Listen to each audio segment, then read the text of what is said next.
Hi, hello friends. Welcome to ISC. Today our discussion TS Constable Mains Mock Test 16 Quant Explanation. Okay. See questions can చూస్తే first question. See question number 1. Question number 26. A number when divided successively by 4 and 5 leaves remainders 1 and 4 respectively. When it is successively divided by 5 and 4 then the respective remainders will be అన్నాడు. అంటే successive division method అనేది ఇక్కడ ఇవ్వడం జరిగింది. ఇక్కడ 2 numbers తోటి ఒక నెంబర్ని డివైడ్ చేస్తే నేను సక్సెసివ్ డివిజన్ని ఇలా తీసుకుంటున్నా. ఓకేనా, సక్సెసివ్ డివిజన్ని ఇలా తీసుకుంటున్నా. ఏంటి ఆ 2 నెంబర్స్ 4 అండ్ 5తో డివైడ్ చేస్తే వరుసగా మనకి వరుస రిమైండర్స్ ఏమొచ్చినాయి 1 and 4 వచ్చినాయి అంటున్నాడు. 1 and 4 వచ్చినాయి అంటున్నాడు. సో ఇక్కడ 5 ఇక్కడ 4 రిమైండర్ 5తో డివైడ్ చేస్తే 4 రిమైండర్ వచ్చింది. ఓకే, సో అప్పుడు ఇక్కడ ఏముంటుందంటే 1 ఉంటుందండి. లాస్ట్ ఫైనల్గా ఇక 1 వాల్యూని కన్సిడర్ చేస్తాం. ఇక్కడ 5 1s are 5, 5 1s are 5, 5 + 4 ఎంత 9. ఓకేనా, సో ఇక్కడ 4 9s are ఎంత 36 ప్లస్ రిమైండర్ ఎంత 1 37. అంటే ఒరిజినల్ నెంబర్ ఎంత 37. ఈ 37ని 4 5 డివైడ్ చేస్తే వరుసగా రిమైండర్స్ 1 and 4 వచ్చినాయి. చూడండి ఒకసారి, నెంబర్ 37 4 9s are 36 రిమైండర్ 1 9 మిగిలిందా. సో 5 1s are 5 రిమైండర్ ఎంత 4. అందుకని మనం ఇక్కడ ఎప్పుడైనా సరే సక్సెసివ్ డివిజన్ ఇస్తే ఇక్కడ 1 అనేది కామన్గా తీసుకుంటాం. క్లియర్ కదా. సిదా నెక్స్ట్ కండిషన్ ఏమన్నాడు, అదే సంఖ్యను ఆ సంఖ్యను వరుసగా 5 and 4తో డివైడ్ చేస్తే, ఓకేనా, ఆ నెంబర్ని 5 4తో డివైడ్ చేస్తే వచ్చే రిమైండర్స్ ఏంటి అన్నాడు. ఈ సంఖ్య అంటే 37. సో 37 అంటే 5 7s are ఎంత 35, 2 రిమైండర్ వస్తుందా. సో 7 మిగిలింది. 7ని 4తో చేస్తే 4 1s are 4. సో ఎంత మిగులుతుంది 3 మిగులుతుంది. సో సక్సెసివ్ రిమైండర్స్ ఏమొస్తున్నాయి 2, 3 వస్తున్నాయి. సో ఆన్సర్ ఏంటి మనకి సెకండ్ ఆప్షన్ అనేది కరెక్ట్ ఆన్సర్ అవుతుంది. సో దీన్ని సక్సెసివ్ డివిజన్ మెథడ్గా చెప్తాం. క్లియర్ కదా. సీదా next question number 27. The maximum number of students among them 1001 pens 910 pencils can be distributed in such a way that each student gets the same number of pens and same number of pencils అన్నాడు. So maximum number of pencils అంటే 1001 910 1001 పెన్స్ని 910 పెన్సిల్స్ని స్టూడెంట్స్కి distribute చేస్తే maximum ఒక్కొక్కరికి ఎంత distribute చేయొచ్చు అన్నాడు. So maximum అంటే దాని యొక్క హెచ్సిఎఫ్ అడుగుతున్నాడు. సో మీరు హెచ్సిఎఫ్ కింద ఇక్కడ అబ్జర్వ్ చేయగలిగితే హెచ్సిఎఫ్ వాల్యూ అడుగుతున్నాడు. రెండిట్లో ఒక కామన్ మల్టిపుల్ ఉందండి. సో ఏంటి అంటే ఇక్కడ 91 ఎలా రాస్తాం 91 × 10 అని రాస్తామా. సో ఇక్కడ కూడా 91 కామన్ మల్టిపుల్ ఉంటుంది. 91 × 11. సో 91 × 11 ఏమవుతుంది 1001. 91 × 10 ఎంత 910. ఓకేనా. సో రెండిట్లో కామన్ మల్టిపుల్ ఏముందంటే 91 ఉంది. సో మన హెచ్సిఎఫ్ ఏమని చెప్తాము అంటే, so HCF is the 91. HCF is 91. మ్యాక్సిమంలో ఒక్కొక్కరికి ఎన్ని పెన్స్ మ్యాక్సిమం గరిష్టంగా డిస్ట్రిబ్యూట్ చేయొచ్చు అంటే 91ని మనం డిస్ట్రిబ్యూట్ చేయొచ్చు. ఓకేనా. సో 91ని డిస్ట్రిబ్యూట్ చేయడం జరుగుతుంది. సి నెక్స్ట్ నెక్స్ట్ క్వశ్చన్ కనుక చూస్తే 28. Question number 28. The correct expression of 6.46 bar in the fraction form is అన్నాడు. సో ఇక్కడ మీరు అబ్జర్వ్ చేస్తే 6.46 బార్ 46 బార్ అంటే ఎప్పుడైనా సరే బార్ ఉన్నప్పుడు సో నెంబర్ని మొత్తం కన్సిడర్ చేస్తాం 646. సో ఇక్కడ బార్ కింద లేని వాల్యూని రిమూవ్ చేస్తాం 646 - 6 బై, సో బార్ కింద అంటే డెసిమల్ పాయింట్స్ తర్వాత మాత్రమే 9ని మనం యాడ్ చేయడం జరుగుతుంది. అది కూడా సో బార్ కింద ఎన్ని డిజిట్స్ అయితే ఉంటాయో అన్ని 9s యాడ్ చేస్తాం. డెసిమల్ తర్వాత బార్ కింద ఒకవేళ ఒక నెంబర్ 4 అనేది బార్ కింద లేదు కానీ డెసిమల్ తర్వాత ఉంది, ఆ ప్లేస్లో మనం ఏమి యాడ్ చేస్తాం అంటే 0నే తీసుకుంటాం. పాయింట్ అర్థమవుతుందా.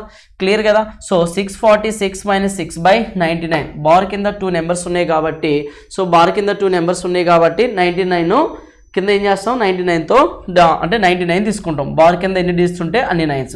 సో 646 నుంచి 6 పోతే రిజల్ట్ ఏంటి 640 అవుతుందా. సో 640/99 640/99 ఎక్కడ ఉంది మనకి, సారీ 640/99 అనేది మనకి ఏ ఆప్షన్లో ఉంది 640/99 4th ఆప్షన్లో ఉంది.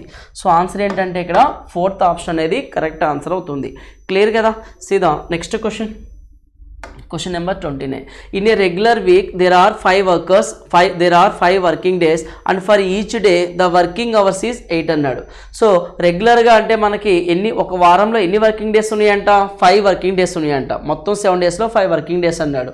పర్ డేకి ఎన్ని అవర్స్ లెక్కన వర్క్ చేస్తున్నారు 8 అవర్స్ లెక్కన. అయితే a man gets 2.40 per hour అన్నాడు. ఒక గంటకి ₹2.40 వస్తున్నాయి ఫర్ రెగ్యులర్ వర్క్ అన్నాడు. 3.20 per hour for the overtime అన్నాడు. రెగ్యులర్ టైమింగ్లో చేస్తే 2.40 ఒక గంటకు వస్తుంది, అంటే ఒక గంటకి ₹2.40 వస్తుంది. ఒకవేళ రెగ్యులర్ టైమింగ్ కాకుండా కొంచెం ఓవర్ టైం కనుక చేస్తే, ఓవర్ టైం కనుక వర్క్ చేస్తే ఏమవుతుందంటే ఒక గంటకి ₹3.20 అనేది ఒక గంటకు వస్తుంది, అంటే ఓవర్ టైం వర్క్ చేస్తే. క్లియర్ కదా. So next if he earns ₹432 in 4 weeks అన్నాడు. మొత్తం 4 వీక్స్లో ఎంత ఎర్న్ చేశాడు? ₹432ని ఎర్న్ చేయడం జరిగింది. అయితే then how many hours does he work for అన్నాడు. అయితే అతను మొత్తం ఎన్ని గంటలు వర్క్ చేశాడు అన్నాడు. సో టోటల్ ఎర్న్ చేసిన అమౌంట్ ఎంత? ₹432. టోటల్ ఎంత అమౌంట్ ఎర్న్ చేశాడు? ₹432. ఇప్పుడు చెప్పండి నాకు, ఇక్కడ 5 వర్కింగ్ డేస్ అన్నాడు, 8 అవర్స్. 5 8 ఎంత? 40. ఓకేనా, 5 8 40. ఒక వారానికి 40 అవర్స్ వర్క్ చేస్తున్నాడు. అలాంటి వీక్స్ ఎన్ని వీక్స్ అన్నాడు? ఇక్కడ మొత్తం ఎన్ని వీక్స్ వర్క్ చేశాడంట? 4 వీక్స్ వర్క్ చేశాడు. 40 × 4 ఎంత? 160 అవర్స్. 160 అవర్స్ వర్క్ చేశాడు. రెగ్యులర్ అవర్స్ ఏమో 160 అవర్స్. ఒక్కొక్క అవర్కి ఎంత? రెగ్యులర్ అవర్కి ₹2.40 ప్లస్ నెక్స్ట్ 160 × 2.40 మల్టిపుల్ చేస్తే 432కి ఈక్వల్ అవుతుంది అంటే అవ్వట్లా. అంటే కొన్ని ఎక్స్ట్రా అవర్స్ కూడా వర్క్ చేశాడు కదా. ఎన్ని అవర్స్ ఎక్స్ట్రా అవర్స్ ఎన్ని వర్క్ చేస్తారో నాకు తెలియదు కాబట్టి నేను ఏ అవర్స్ అంటున్నా, ఏ నెంబర్ ఆఫ్ అవర్స్ తీసుకుంటున్నా. సో ఒక్కొక్క ఎక్స్ట్రా అవర్కి ఎంత వస్తుంది? ₹3.20 వస్తుంది. 3.20. క్లియర్ కదా. ఇలా total amount is equal to, అంటే టోటల్ ఇలా వచ్చిన వాల్యూ 432కి ఈక్వల్ చేస్తున్నా. క్లియర్ కదా. సో ఈ సింప్లిఫికేషన్ వాల్యూలో ఏ వాల్యూ అంటే ఏంటి? నెంబర్ ఆఫ్ అవర్స్ అనేది వస్తుంది. So already 160 hours extra hours, 160 hours regular hours plus extra hours add చేస్తే మనకు కావాల్సిన రిజల్ట్ అనేది వస్తుంది. సో మన ఆన్సర్ ఖచ్చితంగా 160 కన్నా ఎక్కువ ఉండాలి. సో ఫస్ట్ ఆప్షన్ అనేది మన ఆన్సర్ అయ్యేదానికైతే ఛాన్స్ లేదు. ఓకేనా. సో ఇప్పుడు సింప్లిఫై చేస్తే ఇక్కడ 3.20 ఉందా? సో 160 ఉంది, 2.40 ఉంది. సో నేను ఈ 160లో 2 digits ముందు డాట్ పెడుతున్నా, అంటే ఇక్కడ 100 2 zeros ఉంటాయా? ఆ 2 zeros నేను ఇక్కడ తీసుకెళ్తే 2.40 కాస్త ఏమైపోతుంది? 240 అయిపోతుంది. నాకు ఈ వాల్యూ ఏమవుతుంది? 240. ఇక్కడ 2 digits ముందు డాట్ తీసుకుంటే ఇక్కడ ఇంటూ 100 మల్టిపుల్ ఉంది కదా, అది ఇక్కడ వచ్చి మల్టిపుల్ చేస్తే 2.40ని 240 అవుతుంది. సో నెక్స్ట్ ఏం చేస్తున్నా? ఈ 240లోంచి 2ని కామన్ తీస్తున్నా. 2 × 120నా? సో అప్పుడు 120 ఇక్కడ ఉంటుంది. సో 2 ఇక్కడ మల్టిపుల్ అయితే 3.20 అవుతుంది. సో రెండిట్లో కామన్గా 3.20 కామన్ ఉంది. సో 3.2 కామన్ తీస్తే so 120 plus A is equal to 432. ఇక్కడ 0 యాడ్ చేస్తున్నా, ఇక్కడ పాయింట్ రిమూవ్ చేస్తున్నా. పాయింట్ ఉంది కదా ఇక్కడ. సో పాయింట్ ఉంది కాబట్టి ఇంటూ 10 చేస్తే ఇంటూ 0 యాడ్ అయింది. సో అప్పుడు ఇక్కడ ఏమవుతుంది? పాయింట్ రిమూవ్ అయిపోతుంది. ఇదే కదా మనకుంది వాల్యూ. ఇప్పుడు సో ఏ టేబుల్ పోతుంది? 16 టేబుల్ పోతుందా? 16 2s are 32, అంటే 112 ఉంది. 16 7s are ఎంత? 112నా? 16 7s అక్కడ 16 2s are 32 పోతే 112 మిగిలింది. 16 7s are 112. సో నెక్స్ట్ 2 ఎన్ని టైమ్స్ పోతుంది? 270 కదా. 2 1s are 2 3s are 2 5s are 135 times పోతుందా 2 అనేది. సో నీకు 120 plus A is equal to 135. ఫైనల్గా ఏ వాల్యూ ఎంత? 135లో 120 పోతే 15 అవర్స్. ఆల్రెడీ రెగ్యులర్గా 160 అవర్స్ వచ్చింది మనకి. ఫస్ట్ ఫైండ్ అవుట్ చేస్తే రెగ్యులర్గా 160 అవర్స్. సో ఎక్స్ట్రా అవర్స్ ఎన్ని వచ్చినాయి? 15 అవర్స్ వచ్చినాయి. 160 ప్లస్ 15 ఎంత? 175. సో ఆన్సర్ ఏమవుతుంది ఈ క్వశ్చన్కి? మనకి సెకండ్ ఆప్షన్ అనేది కరెక్ట్ ఆన్సర్ అవుతుంది. క్లియర్ కదా. సీదా next question number 30. A man has 480 rupees in the denomination of 1 rupee note, 5 rupee note and 10 rupee notes అన్నాడు. The number of notes of each denomination is equal అన్నాడు. అంటే అన్ని రకాల notes అనేవి equal రేషియోలో ఉన్నాయి, అంటే ఈక్వల్గా ఉన్నాయి. అంటే ఫర్ ఎగ్జాంపుల్ మనకి ఫస్ట్ ఎంత డినామినేషన్ అన్నాడు? 1 రూపీ నోట్స్ ఎన్ని అయితే ఉన్నాయో 5 రూపీ నోట్స్ అన్నీ ఉన్నాయంట. అలాగే 10 రూపీ నోట్స్ కూడా అంతే సంఖ్యలో ఈక్వల్ నెంబర్లో ఉన్నాయి అని చెప్తున్నాడు. ఓకేనా. సో అయితే క్వశ్చన్ ఏంటి? What is the total number of notes that ఈ హ్యాస్ అన్నాడు. అతని దగ్గర ఉన్నటువంటి మొత్తం నోట్స్ కనుక కౌంట్ చేస్తే ఆ నెంబర్ అనేది కౌంట్ ఎన్ని నోట్స్ ఉన్నాయి? 20 ఉన్నాయా, 30 ఉన్నాయా, 40 ఉన్నాయా అనేది మనకి ఇక్కడ అడుగుతున్నాడు. ఓకేనా. సో 1 రూపీ రూపీస్ కనుక నువ్వు కన్సిడర్ చేస్తే 1 రూపీ, 5 రూపీ, నెక్స్ట్ 10 రూపీనా. సో నోట్స్ అన్నాడు కదా. కాయిన్స్ అంటే ఇక్కడ కాయిన్స్ అని రాస్తాం, నోట్స్ అంటే నోట్స్ అని రాస్తాం. సో అన్నీ ఈక్వల్ రేషియోలో ఉన్నాయి కాబట్టి 1:1 అని రాయొచ్చు కదా మనం. సో ఈక్వల్ రేషియోలో ఉన్నాయి కాబట్టి అన్నీ ఆల్ ఆర్ సేమ్ 1:1 రేషియోలో ఉన్నాయి. నెక్స్ట్ ఇప్పుడు వాల్యూ కనుక చూస్తే ఎంత అవుతుందో చూద్దాం. 1 రూపీ నోట్స్ 1 ఉన్నాయి కాబట్టి 1 రూపీ వాల్యూ, 5 రూపీ నోట్ 1 ఉంది కాబట్టి 5 రూపీ వాల్యూ, 10 రూపీ నోట్ 1 ఉంటే 10 రూపీస్ వాల్యూ, 15 ప్లస్ 10 ప్లస్ 5 ఎంత 15, 15 ప్లస్ 1 ఎంత 16. టోటల్ ఎన్ని రూపీస్ ఫామ్ అయినాయి 16 రూపీస్ ఫామ్ అయినాయి. ఈ 16 రూపీస్ ఫామ్ అవడానికి ఎన్ని నోట్స్ యూస్ చేసినాం 1:1:1 అంటే 3 నోట్స్ యూస్ చేసినాం. 16 రూపీస్ ఫామ్ అవడానికి టోటల్ ఎన్ని నోట్స్ యూస్ చేయాల్సి వచ్చింది, ఆ 3 నోట్స్ యూస్ చేయాల్సి వచ్చింది ఆ 3 డినామినేషన్లో. అటువంటిది మనకి టోటల్ ఎంత అమౌంట్ ఉందన్నాడు అక్కడ 480 రూపీస్ ఉందన్నాడు. సో 480 రూపీస్ ఫామ్ చేయడానికి అంటే 480 రూపీస్ ఫామ్ చేయడానికి ఆ 3 కాంబినేషన్స్లో ఎన్ని నోట్స్ యూస్ చేయొచ్చు, ఎన్ని టైమ్స్ పోతుంది 16 3s ఎంత 48, 16 30s 480. సో 3 × 30 ఎంత 90. మొత్తం ఎన్ని నోట్స్ యూస్ చేసాం అక్కడ 90 నోట్స్ కనుక నువ్వు తీసుకుంటే అంటే 1 రూపీవి 5 రూపీవి 10 రూపీ 90 నోట్స్ యూస్ చేస్తే నీకు 480 రూపీస్ ఫామ్ అవుతుంది. క్లియర్ కదా. సో ఆన్సర్ ఏంటి మనకి 4th option is the correct answer. Okay, see the next question. ఇక్కడ Manmohan alone can dig a trench in 16 days. Brijmohan alone can also dig the same in 24 days. With the help of Harish, they all three can complete the work in 6 days only అన్నాడు. How long will Harish take to the work alone అన్నాడు. C ఓకేనా. So Manmohan అంటే ఎం అనే candidate ఒక వర్క్ని 16 డేస్లో చేయగలడు. అంటే ఒక గుంతని తవ్వడానికి ఒక బావిని తవ్వడానికి 16 డేస్ పడుతుందంట. సో ఒకవేళ అదే వర్క్ బి అనే క్యాండిడేట్ కనుక వర్క్ చేస్తే ఎన్ని డేస్ పడుతుందని చెప్తున్నాడు 24 డేస్ పడుతుందంట. ఓకేనా. సో ఫస్ట్ వీళ్ళిద్దరు ఎఫిషియన్సీ గురించి తీసుకుందాం. వీళ్ళిద్దరు ఎఫిషియన్సీని తీసుకుందాం. 16 24 ఉందా 8 2s 8 3s 3:2. అంటే మనకి ఏంటి ఇక్కడ టైం రేషియోని రివర్స్ చేస్తే మనకి ఏమొస్తుంది ఎఫిషియన్సీ రేషియో వస్తుంది. 8 2s 8 3s 3 ఇక్కడ 2 ఇక్కడ. సో 16 3s ఎంత 48. టోటల్ వర్క్ ఎంత 48 వచ్చింది.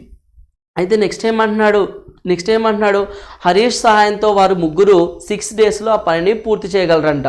ఇక్కడ ఎం అనే క్యాండిడేట్ ఎఫిషియన్సీ ఉంది, బి అనే క్యాండిడేట్ ఎఫిషియన్సీ ఉంది, హెచ్ అనే క్యాండిడేట్ ఎఫిషియన్సీ మనకి తెలియదు ఇక్కడ.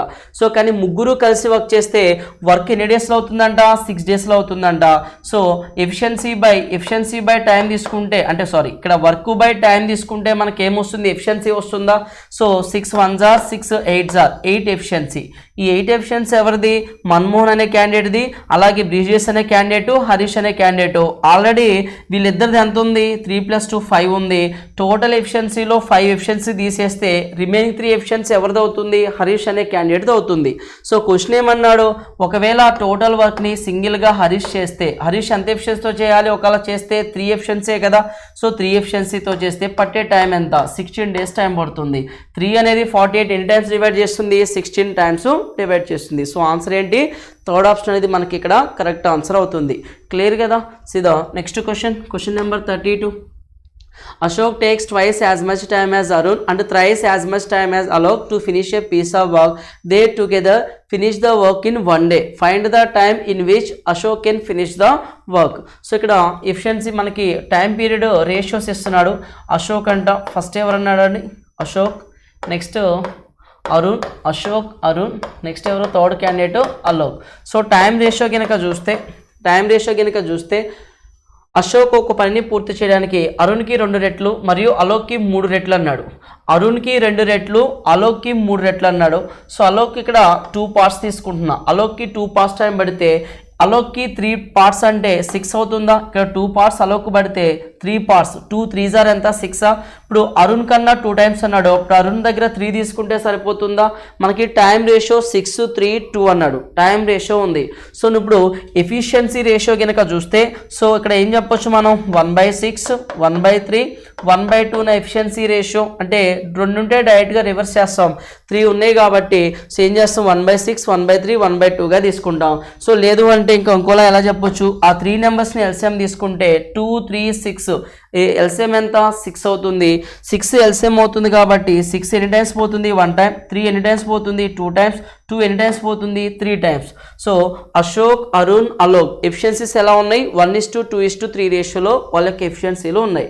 క్వశ్చన్ ఏమన్నాడు మనకి అశోక్ పనిని పూర్తి చేయగల సమయం ఎంత అన్నాడు. ఒకవేళ ఆ వర్క్ని అశోక్ ఒక్కడే పని చేస్తే అన్నాడు. సో వర్క్ ఎలా వస్తుంది టైమ్ ఇంటూ ఎఫిషియన్సీ 3 3 క్యాండిడేట్స్ ఇండివిజువల్గా చేసే వర్క్ సేమ్, కలిసి చేసినా సరే అదే వర్క్ని చేస్తున్నారు. అంటే 6 యూనిట్స్ వర్క్ని ఎవరొక్కరే చేయాలి అంట, అశోక్ ఒక్కడే. అంటే ఎంత ఎఫిషియన్సీతో చేయగలడు, 1 ఎఫిషియన్సీతో చేయగలడు. 6 వర్క్ని 1 ఎఫిషియన్సీతో చేస్తే పట్టే టైం ఎంత, 6 డేస్ టైం పడుతుంది. సో ఈ క్వశ్చన్కి ఆన్సర్ ఏంటి, మనకి ఫస్ట్ ఆప్షన్ అనేది కరెక్ట్ ఆన్సర్ అవుతుంది. క్లియర్ కదా. See the next question 33. 2 taps can separately fill a cistern in 6 and 7 minutes respectively if the taps are opened turn by turn each for a minute అన్నాడు. అంటే 2 taps minute తర్వాత minute అంటే 1 minute first tap అయితే next minute second tap, ఇలా alternate minute work చేస్తూ ఉన్నాయి. ఓకేనా. So find the time taken by them to fill the sister. ఆ 2 పైప్స్ అలా వర్క్ చేస్తూ కంప్లీట్గా ట్యాంక్ని ఫిల్ చేయడానికి, అంటే ఆ సిస్టర్ని ఫిల్ చేయడానికి ఎంత టైం పడుతుంది అన్నాడు. సో టైం రేషియో కనుక మనం చూసినట్లయితే, సో ఏ అనే పైపు, బి అనే పైపు, సో ఒకటేమో 6 మినిట్స్లో ఫిల్ చేస్తుంది, మరోది 7 మినిట్స్లో ఫిల్ చేస్తుంది. సో టైం రేషియోని రివర్స్ చేస్తే మనకి ఏమొస్తుంది, ఎఫిషియన్సీ రేషియో వస్తుంది. టైమ్ ఇంటూ ఎఫిషియన్సీ కెపాసిటీనా 7 6 are 42, 6 7 are 42. సో ట్యాంక్ యొక్క కెపాసిటీ ఎంత, 42 litres. So first minute A work చేస్తే సెకండ్ మినిట్ బి వర్క్ చేస్తుంది. ఓకేనా. సో 2 మినిట్స్లో 6 + 7 అంతా 13 లీటర్స్ ఫిల్ అవుతుంది. 2 మినిట్స్లో మనకి ఎన్ని లీటర్స్ ఫిల్ అవుతున్నాయి, 13 లీటర్స్ అనేది మనకి ఫిల్ అవ్వడం జరుగుతుంది. సో 42 అంటే 13 మల్టిపుల్లో 42కి నియరెస్ట్గా ఏమవుతుంది, 13 3s are ఎంత, 39 లీటర్స్. 3 టైమ్స్ పోతుంది. ఇక్కడ కూడా మనం 3 టైమ్స్ తీసుకుంటే 6 మినిట్స్ వస్తుంది. ఓకేనా. సో మనకి ఇంకా 42కి ఎన్ని లీటర్స్ కావాలి, ఇంకా 39 లీటర్స్ అయిపోయింది, ఇంకా 3 లీటర్స్ ఫిల్ అవ్వాలి కదా. సో నెక్స్ట్ టర్న్ ఎవరిది, ఏబి మళ్ళీ ఏకి వచ్చింది టర్న్. ఏ 1 మినిట్లో 7 లీటర్స్ ఫిల్ చేయగలడు, కానీ ఏ ఫిల్ చేస్తుంది ఇంకెన్ని లీటర్స్ ఉంది, 3 లీటర్సే ఉంది. సో కంప్లీట్ 1 మినిట్లో 7 లీటర్స్ ఫిల్ చేయగలడు, 3 లీటర్స్నే ఫిల్ చేయాలి కాబట్టి 3/7 మినిట్స్ టైం అనేది పడుతుంది. సో మన ఆన్సర్ ఏంటి, టోటల్ 42 లీటర్స్ ఫిల్ చేసేటప్పటికి వాళ్ళకి పట్టే టైం ఎంత, 6 3/7 మినిట్స్ టైం పడుతుంది. So answer is third option is the correct answer. Clear కదా. ఓకేనా. See the next question number 34. A goods train 158 meters long traveling at the average speed of 32 km/h leaves Delhi at 6 am. Another mail train 130 meters long and traveling at the average speed of 80 km/h leaves Delhi at 12 noon అన్నాడు. And follows the goods train. At what distance from Delhi will the mail train completely cross the goods train అన్నాడు. ఓకేనా. So ఇక్కడ data కనుక observe చేస్తే ఢిల్లీ నుంచి train బయలుదేరుతుంది. ఢిల్లీ నుంచి first goods train బయలుదేరుతుంది. తర్వాత కొంత సమయం తర్వాత గూడ్స్ ట్రైన్ వెళ్ళిన కొంత సమయం తర్వాత మనకి మెయిల్ అంటే ఒక ఎక్స్ప్రెస్ ట్రైన్ కూడా బయలుదేరుతుంది. అయితే ఢిల్లీ నుంచి ఎంత డిస్టెన్స్లో ఎక్స్ప్రెస్ ట్రైన్ని ఎక్స్ప్రెస్ ట్రైన్ కంప్లీట్గా గూడ్స్ ట్రైన్ని క్రాస్ చేస్తుంది, ఆ డిస్టెన్స్ అనేది ఎంత అంటున్నాడు. సో ఇక్కడ ఫస్ట్ మనకి ఉదయం 6 గంటలకి ఏ ట్రైన్ స్టార్ట్ అయింది, గూడ్స్ ట్రైన్ స్టార్ట్ అయింది. ఎంత స్పీడ్తో స్టార్ట్ అయింది, 32 స్పీడ్. ఓకేనా. సో మధ్యాహ్నం 12 గంటలకి 80 స్పీడ్ తోటి ఎక్స్ప్రెస్ ట్రైన్ స్టార్ట్ అయింది కదా. అంటే 6 నుంచి 12 ఎక్స్ప్రెస్ ట్రైన్ స్టార్ట్ అయ్యేటప్పటికి, ఎక్స్ప్రెస్ ట్రైన్ 12 స్టార్ట్ అయితే అప్పటికే గూడ్స్ ట్రైన్ 6 అవర్స్ ట్రావెల్ చేసిందా, ఎంత స్పీడ్తో, 32 స్పీడ్తో 6 అవర్స్. అంటే speed into time distance 6 2s are 12, 6 3s are 18 + 1 192 kilometres. So అప్పటికే ఇది ఢిల్లీ అనుకుంటే ఢిల్లీ నుంచి అప్పటికే 192 కిలోమీటర్స్ ట్రావెల్ చేసింది. ఈ ట్రైన్ ఇక్కడ ఉంది. సో ఈ ట్రైన్ ఇక్కడ ఉంది. ఇక్కడేమో 12కి గూడ్స్ ట్రైన్ ఇంత డిస్టెన్స్లో ఉంది, అదే 12కి ఎక్స్ప్రెస్ ట్రైన్ ఢిల్లీ దగ్గర స్టార్ట్ అవుతుంది. క్లియర్ కదా. సో క్వశ్చన్ ఏమన్నాడు మనకి ఇక్కడ అంటే, అదే ఇక్కడ క్వశ్చన్ ఏమన్నాడంటే మనకి మరొక మెయిల్ రైలు, మెయిల్ మీన్స్ ఒక ఎక్స్ప్రెస్ ట్రైన్, మెయిల్ అంటాం దాన్ని, 130 మీటర్స్ పొడవుందంట. సగటున గంటకి 80 వేగంతో ప్రయాణిస్తూ ఢిల్లీ నుండి మధ్యాహ్నం 12 గంటలకు బయలుదేరితే గూడ్స్ రైలు దిశలో వెళ్తుంది, గూడ్స్ రైలు వెళ్ళే దిశలోనే వెళ్తుంది. ఢిల్లీ నుండి ఎంత దూరంలో మెయిల్ రైలు గూడ్స్ రైలును పూర్తిగా దాటుతుంది. సో ఎంత డిస్టెన్స్లో అంటే ఫస్ట్ వీళ్ళిద్దరి మధ్య ఉన్న గ్యాప్ని తీసుకుంటే సరిపోతుంది కదా. సో ఇద్దరి మధ్య ఉన్న గ్యాప్స్ కనుక చూస్తే ఎంత ఉంది, 192 కిలోమీటర్స్ ఉంది. ఇద్దరి మధ్య గ్యాప్ ఎంత ఉంది? 192 కిలోమీటర్స్ ఉంది. అంటే ఇక్కడ గూడ్స్ ఎక్స్ప్రెస్ ట్రైన్ ఎక్కడ ఉంటే మెయిల్ ట్రైన్ ఎక్కడ ఉంటే గూడ్స్ ట్రైన్ ఎక్కడ ఉంది. ఇద్దరి మధ్య గ్యాప్ 192. కానీ ఇక్కడ మనం అర్థం చేసుకోవాల్సింది ఏంటంటే ఈ మెయిల్ ట్రైన్ గూడ్స్ ట్రైన్ని పూర్తిగా దాటాలంట. పూర్తిగా దాటాలి అంటే ఆ రెండు లెంత్లు కూడా కవర్ అవ్వాలి కదా. సో 158 మీటర్స్, అలాగే ఈ మెయిల్ ట్రైన్ యొక్క లెంత్ ఎంత ఉంది? 130 మీటర్స్. ఈ రెండు లెంత్లు కూడా దాటాలి కదా. సో 130, 158 రెండింటిని యాడ్ చేస్తే 288 మీటర్స్. సో కిలోమీటర్స్ కాదు కాబట్టి 0.288 మీటర్స్గా చెప్తాం. ఓకేనా? 288 మీటర్స్ని కిలోమీటర్స్లో మార్చాలంటే 3 డిజిట్స్ ముందు డాటు. సో ఎగ్జాక్ట్గా 192.88 కిలోమీటర్స్ డిస్టెన్స్లో మనకి అంతే 192.88 కిలోమీటర్స్ డిస్టెన్స్ని కవర్ చేయాల్సి ఉంది. ఎవరు కవర్ చేయాలి? అది మెయిల్ ట్రైన్ కవర్ చేయాలి. సో ఢిల్లీ నుంచి ఎంత డిస్టెన్స్లో ఉంది? 192.288 కిలోమీటర్స్ డిస్టెన్స్లో ఉంది. So this is the correct answer. ఓకేనా? First option is the correct answer. Clear కదా? See next question number 35. Walking at 4 km/h. ఇక్కడ a clerk reaches his office 8 minutes late. If he walks 5 km/h he will be 2.5 minutes early అన్నాడు. So what is the distance of his office అన్నాడు. ఓకేనా? ఇంటి నుంచి ఆఫీస్కి గల distance. మనం time and distance ఒక కాన్సెప్ట్ చెప్పినాం, లేట్ ఎర్లీ కాన్సెప్ట్. ఏంటంటే ఇది సో కొంత స్పీడ్తో వెళ్తే అంటే తక్కువ స్పీడ్తో వెళ్తే కొంచెం లేట్గా వెళ్తాడు. సెకండ్ టైం కొంచెం స్పీడ్ పెంచితే తక్కువ టైంలో అంటే ఎర్లీగా వెళ్తాడు. సో మనకి ఎప్పుడైనా సరే ఒక క్వశ్చన్లో లేటు ఎర్లీ అనే వాల్యూస్ కనుక వచ్చినాయి అంటే టైమ్స్ని సబ్ట్రాక్ట్ చేయండి. లేటు ఎర్లీ ఎర్లీ వస్తే టైమ్స్ని సబ్ట్రాక్ట్ చేయండి. ఎర్లీ లేట్ వస్తే టైమ్స్ని యాడ్ చేసి తీసుకోండి. టైం డిఫరెన్స్ని అడిషన్గా తీసుకుంటాం, ఇక్కడ టైం డిఫరెన్స్ను సబ్ట్రాక్ట్ చేసి తీసుకుంటాం. ఓకేనా? సో ఇప్పుడు మనకి ఫస్ట్ టైం అన్నాడు ఎంత టైం లేట్ అన్నాడు? 8 minutes లేట్ అన్నాడు. ఫస్ట్ స్పీడ్తో వెళ్తే 8 minutes లేట్ అయింది. సెకండ్ టైం స్పీడ్తో వెళ్తే 2.5 minutes ఎర్లీగా వెళ్ళాడంట. 2.5 minutes ఎర్లీగా వెళ్ళాను అంటున్నాడు. ఓకేనా? మనం ఇక్కడ అబ్జర్వ్ చేస్తే లేట్ ఎర్లీ అన్నాడు కాబట్టి మనం టైంని యాడ్ చేస్తాం. 8 minutes 2.5 minutes అంటే 10.5 minutes. టైం డిఫరెన్స్ ఎంత వస్తుంది? అక్కడ 8 minutes లేటు, ఇక్కడ 2.5 minutes ఎర్లీ. 8 + 2.5 ఎంత? 10.5 minutes టైం డిఫరెన్స్. ఆ 10.5 minutes ఎంత డిస్టెన్స్ అయితే వెళ్ళగలడో అదే తన ఇంటి నుంచి తన ఆఫీస్కి గల డిస్టెన్స్ అనేది అవుతుంది. ప్రొసెస్ కనుక చూస్తే స్పీడ్ రేషియో మనకి ఏమి ఇచ్చాడు? ఫస్ట్ ఏమో 4 స్పీడ్తో వెళ్తున్నాడు, సెకండ్ టైం ఏమో 5 స్పీడ్తో వెళ్తున్నాడు. స్పీడ్ రేషియోని రివర్స్ చేస్తే నీకు ఏమొస్తుంది? టైం రేషియో వస్తుంది. ఓకేనా? సో టైం డిఫరెన్స్ ఎంత ఉంది? ఇక్కడ 1 part ఉంది. So 1 part time difference. ఇక్కడ 8 minutes ఆలస్యం అన్నాడు, 2.5 minutes ఎర్లీ అన్నాడు కదా. రెండింటిని యాడ్ చేస్తే 10.5 minutes అవుతుంది. ఓకేనా? సో 8 + 2.5 ఎంత? 10.5. 1 part 10.5 అయితే సెకండ్ అయినా తీసుకోండి, ఫస్ట్ టైం అయినా తీసుకోండి. సో సెకండ్ టైం తీసుకుంటే second time speed, first time తీసుకుంటే ఫస్ట్ టైం యూస్ చేసేటటువంటి స్పీడ్ని యూస్ చేయాల్సి ఉంటుంది. సో ఇక్కడ నేను 4 parts తీసుకుంటున్నా. 4 parts ఎంత? 4 10s are 40, 4 5s are 20 అంటే 4 5s are 20, 42 minutes అవుతుంది. సో 5 స్పీడ్తో 42 minutes ట్రావెల్ చేస్తే కరెక్ట్గా తన ఆఫీస్ని రీచ్ అవుతాడు. 42 minutesని 60లో మార్చాలి అంటే అవర్స్లో మార్చాలంటే by 60 చేస్తాం. సో ఇంత టైంలో ఇన్ని అవర్స్ టైంలో 5 స్పీడ్ అన్నాడు. 5 1s are 5 12s are 6 2s are 6 7s are 7/2 అంటే ఎంత? 3.5 kilometers. తన ఇంటి నుంచి ఆఫీస్కి ఎంత డిస్టెన్స్ ఉంది? 3.5 kilometers ఉంది. సో ఇలా రేషియో బేస్ సాల్వ్ చేస్తాం. క్లియర్ కదా? లేదు దీన్ని ఇంకో మెథడ్ ఎలా సాల్వ్ చేయొచ్చో చూద్దాం. ఎల్సిఎం మెథడ్ కనుక సాల్వ్ చేస్తే ఎలా వస్తుందో చూద్దాం. సో ఎల్సిఎం మెథడ్ కనుక చూస్తే రెండు స్పీడ్స్కి ఎల్సిఎం తీసుకోండి. అంటే 4 స్పీడు 5 స్పీడు. 4 5s are ఎంత? 20. సో ఇద్దరు కలిసి కామన్గా ట్రావెల్ అయ్యే డిస్టెన్స్ ఎంత అంటే 20 kilometers. 4 స్పీడు 5 స్పీడ్తో వెళ్తే కామన్గా ఇద్దరు 4 5 స్పీడ్స్తో కవర్ చేసే డిస్టెన్స్ 20 kilometers. ఓకేనా? సో 4 స్పీడ్తో వెళ్తే 4 5s are ఎంత అంటే 4 స్పీడ్తో వెళ్తే 20 kilometersని 5 అవర్స్లో ట్రావెల్ చేయొచ్చు. ఒకవేళ 5 స్పీడ్తో వెళ్తే 20 kilometersని 4 అవర్స్లో ట్రావెల్ చేయొచ్చు. సో టైం డిఫరెన్స్ ఎంత ఉంది? ఇద్దరికి 1 hour ఉంది. సో 1 hour అంటే 60 minutes టైం డిఫరెన్స్లో వాళ్ళు 20 kilometersని కవర్ చేయగలిగితే టైం డిఫరెన్స్ ఎంత? 1 hour వస్తుంది కదా. 60 minutes టైం డిఫరెన్స్తో 20 kilometers ట్రావెల్ చేయగలిగితే so late early 2.5 8 minutes 10.5 minutes. So 10.5 minutes time డిఫరెన్స్లో వాళ్ళు ట్రావెల్ చేసే డిస్టెన్సే ఆ రెండింటి మధ్య డిస్టెన్స్ ఇండియా నుంచి ఆఫీస్కి గల డిస్టెన్స్ అవుతుంది. సో 60 20 అంటే 1/3 ఉందా value.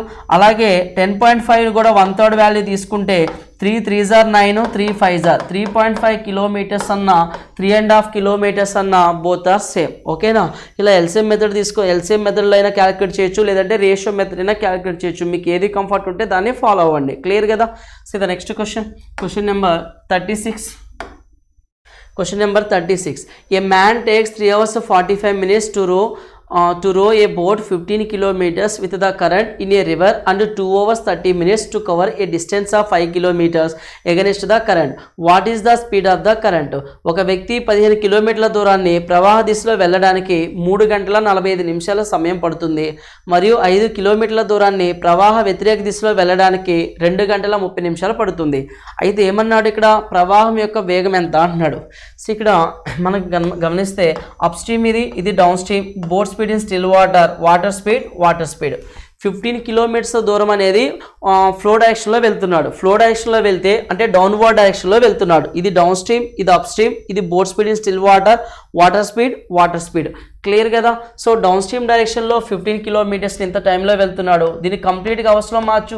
15 3s are 15 4s are 4 3s are 12 plus 3 ఎంత? 15/4 అవర్స్ టైం పడుతుంది. సో డిస్టెన్స్ బై టైం 4 పైకి వెళ్తుంది కదా, 15/4 అంటే సో 15 క్యాన్సిల్ 4 అంటే డౌన్ స్ట్రీమ్ డైరెక్షన్లో ఎంత స్పీడ్ వస్తుంది? 4 km/h స్పీడ్ అనేది వస్తుంది. ఓకేనా? సో నెక్స్ట్ ఏమన్నాడు? 5 కిలోమీటర్ల దూరాన్ని ప్రవాహ వ్యతిరేక దిశలో వెళ్ళడానికి 2.5 hours పడుతుంది అన్నాడా? 2.5 hours 2 hours 30 minutesని కంప్లీట్ అవర్స్లో కన్వర్ట్ చేస్తే 5/2 hours అని చెప్పొచ్చా? సో 5 డిస్టెన్స్ బై 5/2 అంటే 2 పైకి వెళ్తుంది, 5 క్యాన్సిల్ 2 అవుతుంది. సో అప్ స్ట్రీమ్ డైరెక్షన్లో స్పీడ్ ఎంత? 2 వస్తుంది. So up stream down stream add చేసి బై 2 చేస్తే boat speed in still water వస్తుంది. 2 + 4 ఎంత? 6. 6లో హాఫ్ ఎంత? 3 అనేది మనకి ఏమవుతుంది?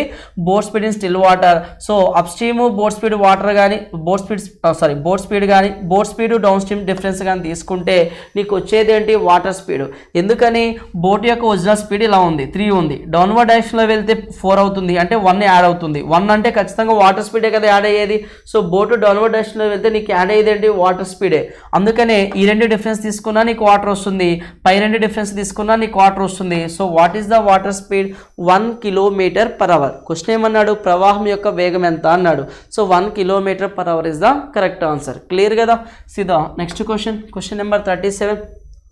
In an examination, there are 3 papers and a candidate has to get 35% of total to pass.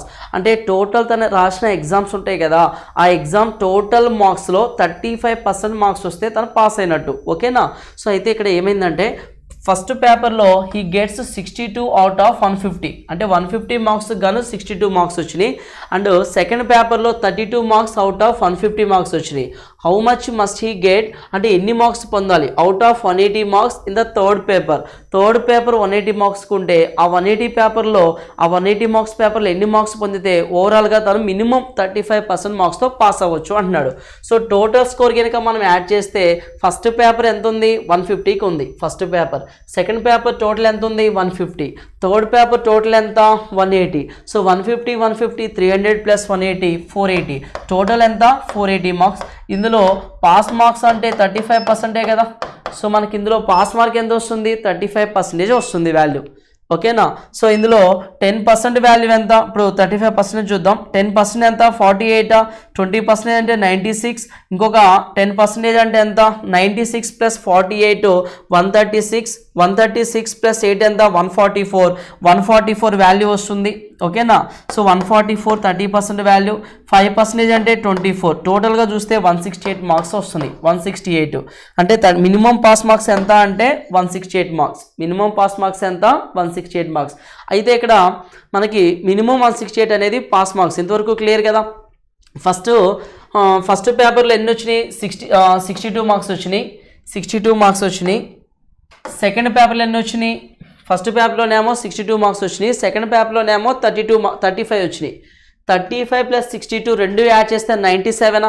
168లో 97 పోతే మిగిలిందంతే ఇక 68 + 3 71, అంటే ఇంకా 71 మార్క్స్ రావాలి. 71 మార్క్స్ అంటే థర్డ్ పేపర్లోనే కదా నీకు 71 వచ్చేది. థర్డ్ పేపర్లో కనుక నువ్వు 71 మార్క్స్ కనుక తెచ్చుకోగలిగావంటే ఓవరాల్గా నువ్వు పాస్ అవుతావు. క్లియర్ కదా? సీదా నెక్స్ట్ Question number 38. ఇక్కడ a cloth merchant sold half of his cloth at a 20% profit, half of remaining at 20% loss. The rest was sold at the cost price. In the total transaction, his gain or loss percentage will be అంటున్నాడు. So ఇక్కడ నువ్వు observe చేస్తే ఒక cloth merchant half of cloth అంటున్నాడు. Half of cloth ఎంత percent profit అంట? 20% ప్రాఫిట్కి అమ్మాడంట. ఓకేనా? Half of remaining, ఇక్కడ టోటల్ 1 పార్ట్లో హాఫ్ పోతే మిగిలిందే హాఫ్ ఉంటుంది. ఆ హాఫ్లో హాఫ్ అంటే 1/4 వాల్యూ, 1/4 వాల్యూ. ఆ రిమైనింగ్లో హాఫ్ ఎంత లాస్కి అమ్మాడంట? 20% లాస్కి అమ్మడం జరిగింది. ఓకేనా? సో ఒక హాఫ్ అయిపోయింది, రిమైనింగ్ హాఫ్లో హాఫ్ అయిపోతే మళ్ళీ ఇంకొక హాఫ్ ఉంటుంది కదా, హాఫ్లో ఒక హాఫ్ అయిపోయింది, ఇంకొక హాఫ్ ఉంటుంది. అదెంత? 1/4. ఆ 1/4 పార్ట్ని ఎంతకు అమ్మాడు? Rest was sold at the cost price. Cost price అంటే 0 ప్రాఫిట్ 0 లాస్, 0 ప్రాఫిట్ 0 లాస్ అంటే ఎటువంటి ప్రాఫిట్ ఎటువంటి లాస్ లేదు. సో 0 పార్ట్స్గా తీసుకుంటాం. సో ఓవరాల్గా ఎంత ప్రాఫిట్ వచ్చిందని అడుగుతున్నాడు. సో మనకి ఇక్కడ ఎన్ని టైమ్స్ పోతుంది? ఇక్కడ 2 అనేది 10 టైమ్స్ పోతుంది, 4 అనేది 5 టైమ్స్ పోతుంది. ఇక్కడ 0 వస్తుందా? 0 ఏంటి? Any value 0నా? 10లో నుంచి -5 పోతే 5%. ఓవరాల్గా ప్రాఫిట్ ఎంత అంటే 5% ప్రాఫిట్ అనేది వస్తుంది. సో ఆన్సర్ ఏంటి ఈ క్వశ్చన్కి? Third option is the correct answer. Clear కదా? See the next question. Question number 31. Kunal bought a suitcase with a 15% discount on the labeled price. He sold the suitcase for 2,880 with 20% profit on the labeled price అన్నాడు. So label price అంటే మనం ఏమని చెప్పొచ్చు? 100% ప్రైస్గా చెప్తామా? So marking label price అన్నా, నిర్ణయించిన ధర అన్నా, మార్కింగ్ ప్రైస్ అన్నా both are same. So marking price ఎంత అంటే 100%. 100% మీద 20% ప్రాఫిట్ వచ్చిందంట. అంటే 120% వాల్యూ ఎప్పుడు అది 2,880 రూపీస్కి అమ్మితే, 2,880 రూపీస్కి అమ్మితే 120% అంటే 20% ప్రాఫిట్ ఆన్ లేబుల్ ప్రైస్ అన్నాడు. అప్పుడు మనం ఏమని తీసుకోవచ్చు? 100% marking price plus 20 profit, 120% value ఇంత అయితే 2,880 అయితే సో మనకి ఏం కావాలి? At what price did he buy the సూట్ కేస్ని ఎంత ప్రైస్కి కొనడం జరిగింది అన్నాడు. సో ఇక్కడ సూట్ కేస్ని ఎంత ప్రైస్కి కొన్నాడు? 100% మార్కింగ్లో 15% డిస్కౌంట్తో కొన్నాడా? అంటే 85%కే కదా కొంది. సో 85% వాల్యూ అనేది ఎంత అని అడుగుతున్నాడు. క్లియర్ కదా క్వశ్చన్ ఏం అడిగాడు అనేది? సో ఇక్కడ 120 ఉంది, 2,880 ఉంది. ఇది ఎన్ని టైమ్స్ పోతుంది? 0 క్యాన్సిల్ చేయొచ్చా? సో 12 2s ఆర్ ఎంత? 24, 12 4s ఆర్ ఎంత? 48. ఇది కూడా 24 టైమ్స్ పోతుందా? 85 into 24 అనేది మల్టిపుల్స్ మనకి ఇబ్బంది అనిపిస్తే మీరు ఏం చేయాలి? 17 into 5 చేయండి. 17 5s are 85. So 5 20s are ఎంత? 100, 5 4s ఆర్ ఎంత? 20. ఓకేనా? 120 into 17 ఎంత? సో 120, ఇక్కడ 120 వస్తుందా వాల్యూ? 17 చూస్తే 0 వస్తుందా? 17 2s ఆర్ ఎంత? 34 వస్తుంది. లాస్ట్ 2 digits 40 ఉండాలి. లాస్ట్ 2 digits 40 రెండు ఆప్షన్స్లో ఉన్నాయి, 2640 2040. ఓకే, 120 అంటే 17 0 0, 17 2s ఆర్ ఎంత? 34, 17 1s ఆర్ 7 + 3 ఎంత? 20, 2040 అనేది మనకు వస్తుంది. సో ఫస్ట్ ఆప్షన్లో మనకి 2040 ఉంది. సో క్వశ్చన్కి ఆన్సర్ ఏంటంటే 2040. క్లియర్ కదా? సో ఏం చేశాడు? 100% మార్కింగ్ ఉంది, 100లో 15% డిస్కౌంట్ పోను 85%కి ఒక వ్యక్తి కొన్నాడు. అతను ఏం చేశాడు? ఎంత కమ్మాడు అతను? 2008 కొన్న వ్యక్తి 2,880కి అమ్మితే 20% ప్రాఫిట్ ఆన్ లేబుల్డ్ అన్నాడు. అంటే నిర్ణయించిన ధర ఎంతైతే ఉందో 100% దాని మీద ఎక్స్ట్రా 20% ప్రాఫిట్ వచ్చింది అన్నాడు. అప్పుడు 120% వాల్యూ ఎంత అయితే ఇతను కొన్నది ఎంత? 85%కే కదా, ఆ వాల్యూ ఎంత అనేది అడిగాడు. క్లియర్ కదా question? See the next question number 40. A man derives his income from an investment of 2,000 at a certain rate of interest and 1,600 rupees at 2% higher. Okay na? The whole interest in 3 years is 960 rupees. Find his lower rate of interest అన్నాడు. So ఒక వ్యక్తి ఏం చేశాడు? 2,000 రూపాయలని ఒక నిర్ణీత rate of ఇంట్రెస్ట్తో ఇచ్చాడు. అలాగే 16,000 రూపీస్ని ఒక నిర్ణీత రేట్ ఆఫ్ ఇంట్రెస్ట్ని ఇచ్చి దాని మీద 2% అధికంగా ఇంట్రెస్ట్ని ఛార్జ్ చేస్తున్నాడు. అలాగా వడ్డీ వ్యాపారం చేస్తున్నాడు. 3 సంవత్సరాల తర్వాత మొత్తం మీద అంటే 2,600 మీద వచ్చినటువంటి మొత్తం ఇంట్రెస్ట్ ఎంత? 960 రూపీస్ అంటున్నాడు. అయితే అతను తక్కువ వడ్డీ రేటును కనుగొనండి అన్నాడు. అంటే ఇనిషియల్గా ఒక రేట్ ఆఫ్ ఇంట్రెస్ట్ ఇచ్చాడు కదా, అంటే 2,000 మీద సమ్ ఒక ఏ అనే % రేట్ ఆఫ్ ఇంట్రెస్ట్ ఇచ్చాడు. ఓకేనా? అలాగే ఇక్కడ 1600 మీద కూడా ఏ అనే % ఇచ్చి అడిషనల్గా ఒక 2%ని క్యాల్కులేట్ చేస్తున్నాడు. కానీ ఇనిషియల్గా ఎంత రేట్ ఆఫ్ ఇంట్రెస్ట్ ఉంది, ఏ పర్సెంట్ వాల్యూ ఎంత అనేది మనకు అడిగాడు క్వశ్చన్. క్లియర్ కదా. ఇప్పుడు ఓవరాల్గా 3 ఇయర్స్కి నీకు వచ్చిన ప్రాఫిట్ ఎంత 960, అంటే ఇంట్రెస్ట్ 960. అప్పుడు 1 ఇయర్ కంటే బై 3 చేస్తే నీకు ఏమవుతుంది, 1 ఇయర్ అంటే బై 3 చేస్తాం, 320 రూపీస్ అనేది నీకు 1 ఇయర్ ఇంట్రెస్ట్ వస్తుంది. పాయింట్ అర్థమవుతుందా? 3 ఇయర్స్కి 960 అయితే 1 ఇయర్కి ఎంత 320 రూపీస్ వస్తుంది. ఆ 320 రూపీస్ 2000లో ఏ పర్సెంట్ వాల్యూ, 1600లో ఏ ప్లస్ 2% వాల్యూ కదా. ఏ ప్లస్ అంటే రెగ్యులర్ పర్సంటేజ్ ప్లస్ ఇంక్రీజ్ చేసిన పర్సెంట్ వాల్యూ. సో అయితే మనకి ఇందులో నుంచి నేను ఎక్స్ట్రా 2% ఉంది కదా, అది కూడా రిమూవ్ చేస్తున్నా. 1% 16, 2% 32. ఈ 320లోంచి 32 వాల్యూ రిమూవ్ చేస్తే, అంటే ఆ 2% రిమూవ్ చేస్తే మనకి ఎంత వస్తుంది వాల్యూ, 320లోంచి 30 పోతే 290, 80 పోతే 288 అనేది మిగులుతుంది. ఆ 288 అనేది ఎక్కడి నుంచి వచ్చిన ఇంట్రెస్ట్, 2000 మీద ఏ పర్సంటేజ్, 1600 మీద ఏ పర్సంటేజ్, ఆ వాల్యూవే కదా. సో అంటే 2000 ప్లస్ 1600 ఎంత, 3600 మీద వచ్చినటువంటి ఇంట్రెస్ట్ అవుతుంది. ఓకేనా. So interest value by total principal is into 100 చేస్తే రేట్ ఆఫ్ ఇంట్రెస్ట్ అనేది మనకు వస్తుంది. సో 36 అనేది ఎన్ని టైమ్స్ పోతుంది, 3 8 జార్ ఎంత 24, 6 8 జార్ ఎంత 48. So initial rate of interest ఎంత అంటే 8%. క్లియర్ కదా. So answer is third option. ఓకేనా. సీదా next question number 41. The compound interest on a sum of money for 2 years is 14 rupees అన్నాడు. The simple interest on the same sum for the same period and at the rate of 400 rupees and at the rate is 400 rupees అన్నాడు. అంటే 2 years simple interest అంటే first year ఎంత అయితే వస్తుందో second year same వస్తుందా, అంతే వస్తుంది కదా సింపుల్ ఇంట్రెస్ట్ అనేది. సో 4 ఇయర్స్ని 2 ఈక్వల్ హాఫ్స్గా డివైడ్ చేస్తే, 2 ఈక్వల్ పార్ట్స్గా డివైడ్ చేస్తే ఫస్ట్ ఇయర్ మీద 200, సెకండ్ ఇయర్ మీద 200, 200 ప్లస్ 200 4 ఇయర్స్ 400 అనేది సింపుల్ ఇంట్రెస్ట్ లెక్కన ఉంది. సో కాంపౌండ్ ఇంట్రెస్ట్లో అదే ప్రిన్సిపల్, అదే రేట్ ఆఫ్ ఇంట్రెస్ట్, అదే టైం పీరియడ్ అన్నాడు. కానీ కాంపౌండ్ ఇంట్రెస్ట్ ప్రకారం చూస్తే 2 ఇయర్స్కి ఎంత వచ్చింది, 410 వచ్చింది. ఫస్ట్ ఇయర్ 200, సెకండ్ ఇయర్ 200, అంటే ఎక్స్ట్రా వచ్చిన 10 ఎక్కడి నుంచి వచ్చింది నీకు, ఫస్ట్ ఇయర్ ఇంట్రెస్ట్ మీద వచ్చిందా. ఫస్ట్ ఇయర్ ఇంట్రెస్ట్ మీద ఇంట్రెస్ట్ కదా కాంపౌండ్ ఇంట్రెస్ట్ అనేది. సో ఇంట్రెస్ట్ మీద ఇంట్రెస్ట్ కాబట్టి సెకండ్ ఇయర్లో నువ్వు ఫస్ట్ ఇయర్ మీద ఇంట్రెస్ట్ కూడా క్యాలిక్యులేట్ చేయాలి, అప్పుడే నీకు ఆ 10 అనేది ఎక్స్ట్రా వచ్చింది. ఓకేనా. సో ఇప్పుడు మనకి రేట్ ఆఫ్ ఇంట్రెస్ట్ కదా అడిగింది.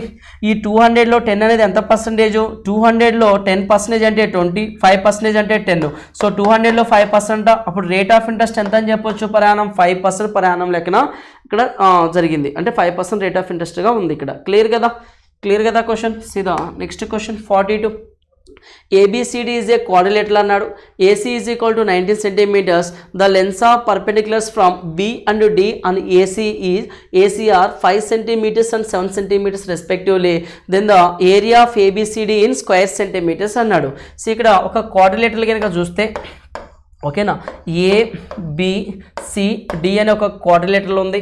సో ఏసీ అనేది ఇక్కడ ఏంటంటే ఒక డయాగ్రామ్గా తీసుకుంటున్నా. ఏసీ అనేది లెంత్ ఎంత ఉంది, 19 ఉంది. ఏసీ ఎంత ఉంది, 19 ఉంది అన్నాడు. Next perpendiculars from B and D, అంటే బి నుంచి ఒక పర్పెండిక్యులర్ గీస్తున్నా, డి నుంచి ఒక పర్పెండిక్యులర్ గీస్తున్నా. ఓకేనా. సో వీటిని ఆల్టిట్యూడ్స్గా తీసుకుంటాం, హైట్స్గా కన్సిడర్ చేస్తాం. ఓకేనా. అవి ఎలా ఉన్నాయంట, ఫస్ట్ బి నుంచి గీసిందేమో 5 సెంటీమీటర్స్ ఉంది, అలాగే డి నుంచి గీసింది ఎంత ఉంది, 7 సెంటీమీటర్స్ ఉంది అంటున్నాడు. ఇదేమో 5, ఇదేమో 7. ఇక్కడ లెంత్లో మీకు అలా అనిపిస్తుంది కానీ సో మెజర్మెంట్స్ కనుక చూస్తే ఇది కొంచెం డయాగ్రామ్ అనేది ఇది పెద్ద లెంత్గా వచ్చింది, ఇది చిన్న లెంత్గా వచ్చింది. కానీ డయాగ్రామ్ చూడకండి, ఇక్కడేమో 5 పార్ట్స్ అన్నాడు, ఇక్కడ 5 పార్ట్స్ లెంత్ అన్నాడు, ఇక్కడేమో 7 పార్ట్స్ లెంత్ అన్నాడు. ఓకేనా. సో క్లియర్ కదా. సో ఇప్పుడు మనకి ఏం కావాలి, then the area of A B C D in square centimetres అన్నాడు. సో మొత్తం క్వాడ్రిలేటరల్ యొక్క ఏరియా అడుగుతున్నాడు. సో ఇది ఒక ట్రయాంగిల్, నువ్వు ఆలోచిస్తే మనకి 2 ట్రయాంగిల్స్ ఫామ్ అయినాయి. ఇదొక ట్రయాంగిల్, ఇదొక ట్రయాంగిల్. సో ట్రయాంగిల్ ఏరియా అంటే ఏంటి, బేస్ ఉంది, హైట్ ఉంది. Half into base into height కదా triangle area. So half base ఎంత 19, హైట్ ఎంత 5. సో సెకండ్ ట్రయాంగిల్లో హాఫ్ బేస్ 19, హైట్ ఎంత 7. Half base height, half base into height. Clear కదా. సో మనకి ఇక్కడ కింద డినామినేటర్లో 2 ఉంది. సో కామన్గా ఎల్సిఎం 2 అవుతుంది. 19 5 జార్ ఎంత 95. ఓకేనా. సో 19 5 జార్ 95, 19 7 జార్ ఎంత, లేదంటే ఇక్కడ కామన్ తీద్దామా వాల్యూని.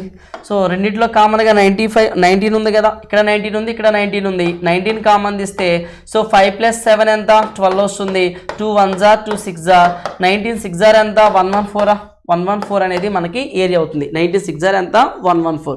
ఓకేనా. సో మనకి థర్డ్ ఆప్షన్ అనేది కరెక్ట్ ఆన్సర్ అవుతుంది. క్లియర్ కదా. See the next question number 43.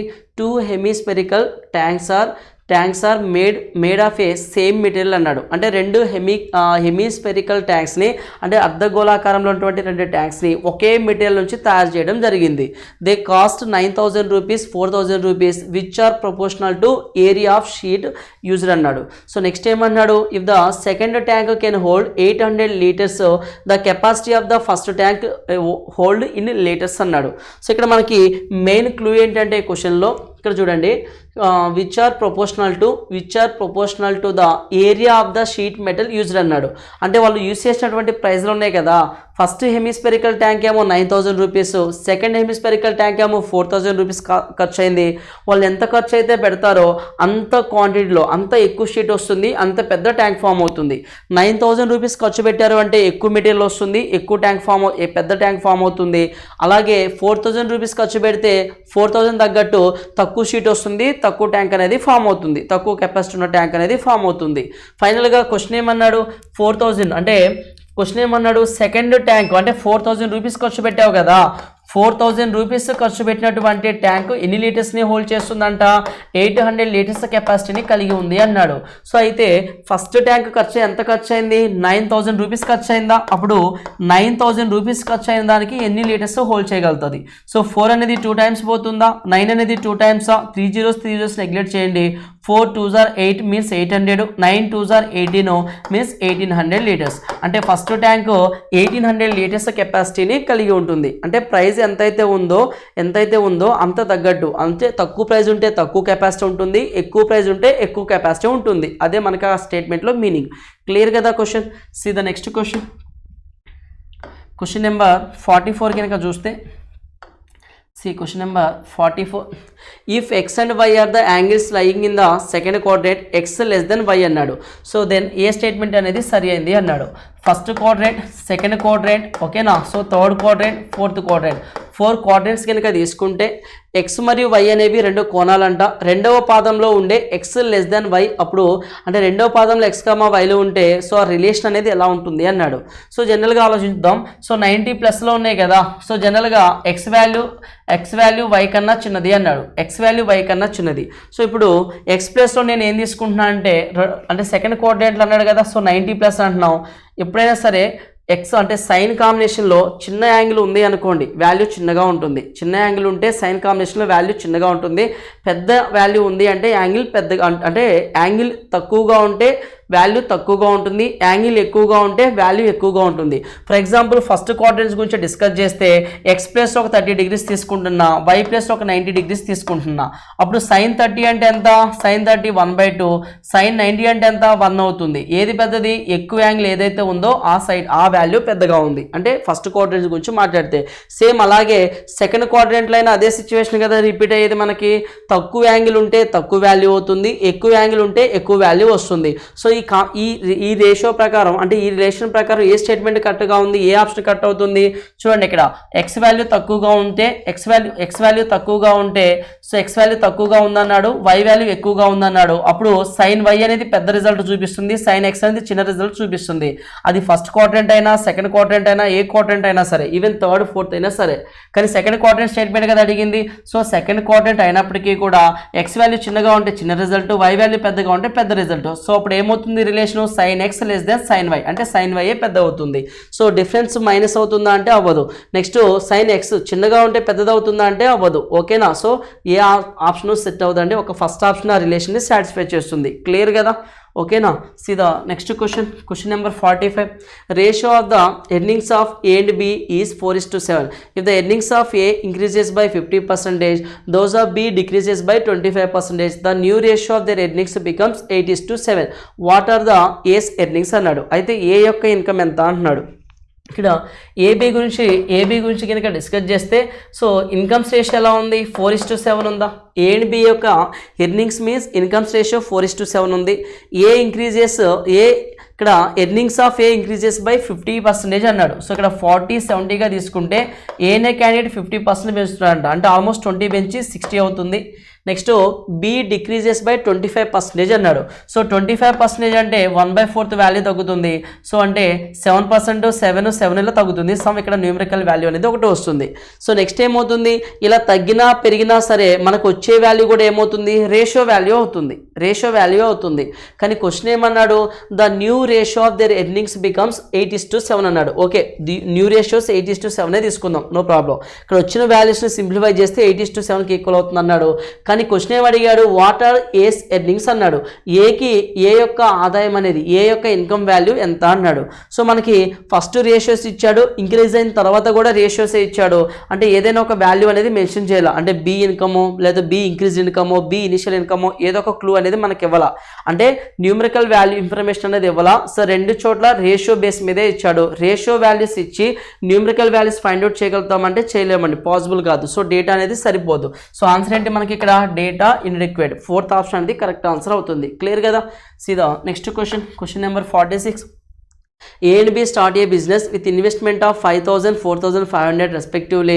After 4 months, A takes out half of his capital.